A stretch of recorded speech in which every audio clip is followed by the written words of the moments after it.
Perth వేదికగా ఆస్ట్రేలియాతో జరిగిన first వన్డేలో భారత్ ఘోర పరాజయం పాలైంది. టీమిండియాపై 7 వికెట్ల తేడాతో విజయం సాధించింది ఆస్ట్రేలియా.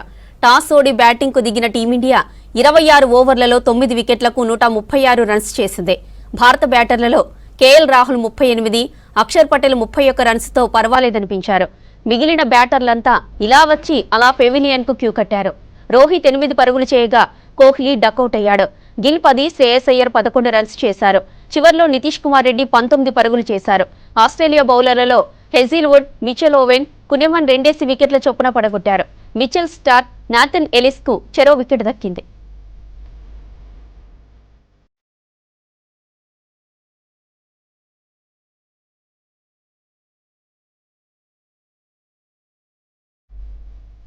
మ్యాచ్ కు పదే వర్షం ఆటంకం కలిగించింది. దీంతో మ్యాచ్ ను 26 ఓవర్లకు కుదించారు. ఆ తర్వాత డక్వర్త్ లూయిస్ ప్రకారం ఆస్ట్రేలియాకు 131 పరుగుల లక్ష్యం నిర్దేశించారు. స్వల్ప లక్ష్యాన్ని 21.1 ఓవర్లలో ఛేదించింది ఆసీస్. కెప్టెన్ మిచెల్ మార్ష్ 46 రన్స్తో రాణించాడు. జోష్ ఫిలిప్ 37, రెన్షా 21 పరుగులు చేశారు.